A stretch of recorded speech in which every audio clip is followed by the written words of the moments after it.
I'm so humbled and I'm so privileged to be here, and God is so good. What can we say? So, and it's such a joy to see Jayaka and Anna. And I used to call him Anna, but he's Pastor Balananna and Dan. And when we were in Dallas, Dan was 10-year-old. He was such an enthusiastic little boy and running around here, and then auntie, and he used to call auntie, but he's so quiet now. So I was telling Jason that you see Anna, he's a very good musician. He plays piano and all this stuff, but he's so humble and he's so quiet. So I learned from him. So I was telling him because my kids are very talkative, and for the testimony part, for the glory of God. And we had 2 great testimonies before me. It was very touching to hear that.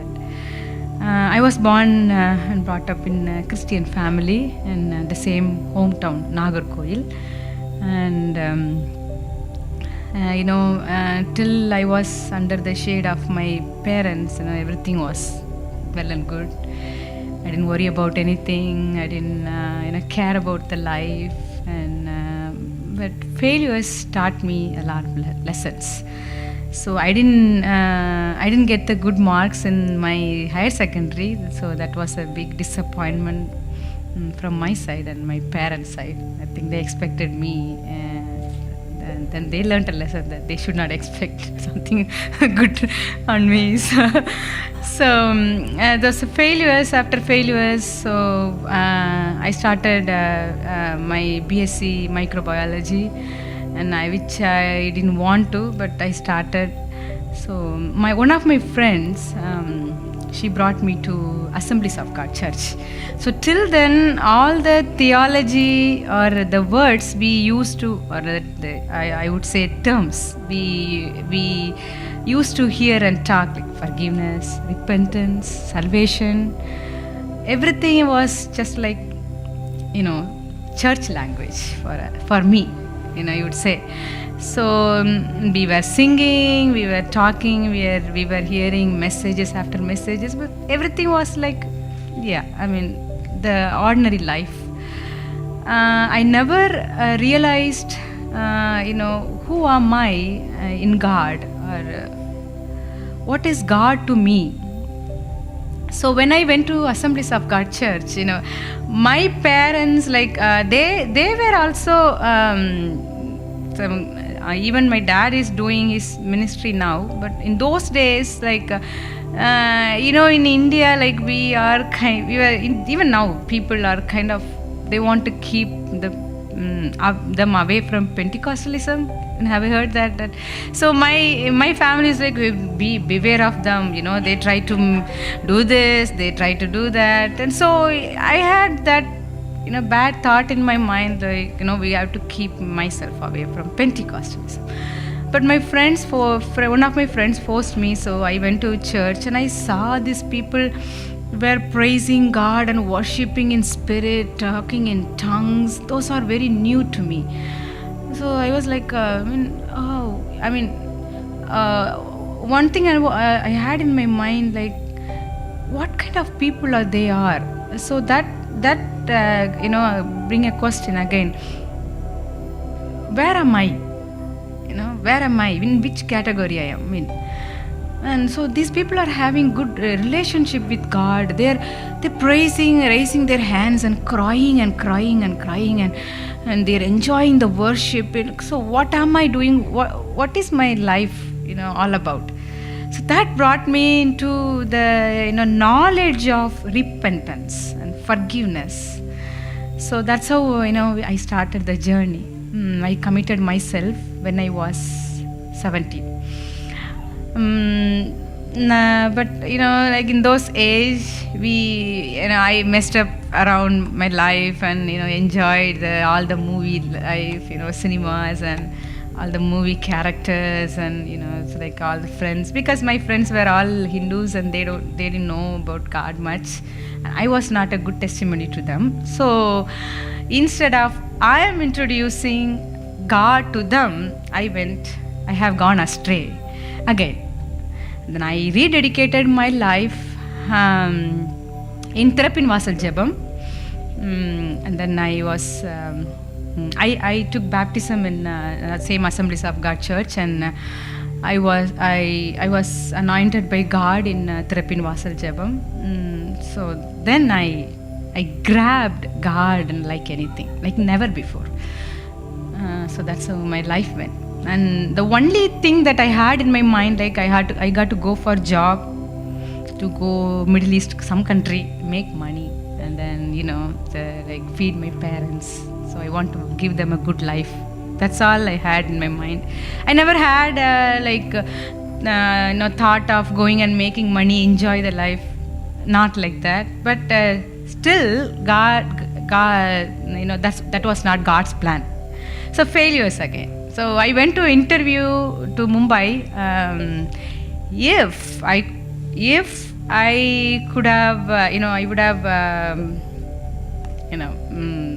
made it, I would have gone to some Middle East country, but failed again. Failures after failures. So one day I came to God, came home, and I asked Pastor Key to go to church. I went inside the church. I closed all my doors, the church doors, and I just fell on my face. And I cried to God and I asked, I don't know why this much failures in my life. So what you have for my life, and so somewhere I'm missing that your will in my life. So one best prayer I prayed, knowingly or unknowingly. I prayed, God, I don't want to run my life on my own, and I don't want anything should happen on my way. Whatever that is you have for me, you have stored in your treasure for me, just give it. I will take it, whatever that is. If my husband going to earn little bit money, but I'm fine. But only one thing that I ask, if marriage is the only will for you, then give me a husband who always stands beside me, because I'm very weak. I keep falling, from my spiritual walk. So I want my husband to be always there to pull me up, just push me. Okay, just move on in spiritual life. Because if my husband is just like a worldly person, like okay, let's watch movies and enjoyment, I will happily go. Or if my husband is, no, we got to go this way, I will go with him. That kind of person I am. So very flexible.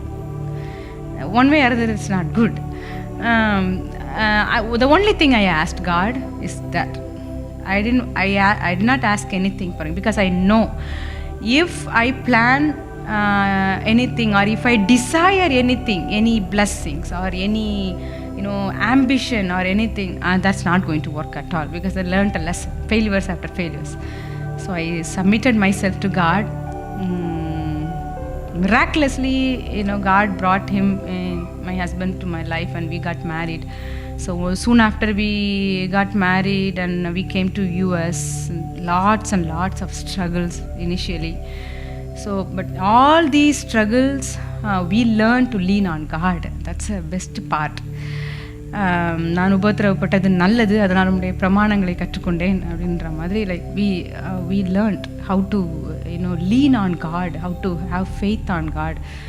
So at that time Jason was born, so we struggled a lot financially, and before even we wake up from all this struggle, they sent us back again to India. So we just went with the empty hand. Only thing we had in our baggage or diapers, because he was 3 months baby, and nothing. So we went empty hand, and we had no idea what we are going to do. So again we were talking in the phone, and we took an oath to God, like, God, if you're willing, and if you lead us to US again, we live a life for you, not for us. We won't live in the way we wanted to, or we lived. And God, sometimes small commitment, but God is so gracious, God. And He knew that we fail, our flesh is weak, but humbly we would say, like, He's so gracious. I mean, even to the extent we say, like, we don't even sometimes be gracious to our kids, right? But God is so gracious, and He answered our prayers. He brought us back.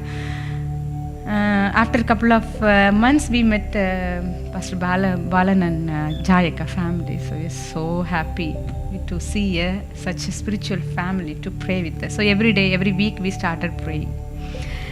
And Jayaka's life is, great. She impressed me a lot, and I would say maybe she never heard that from me.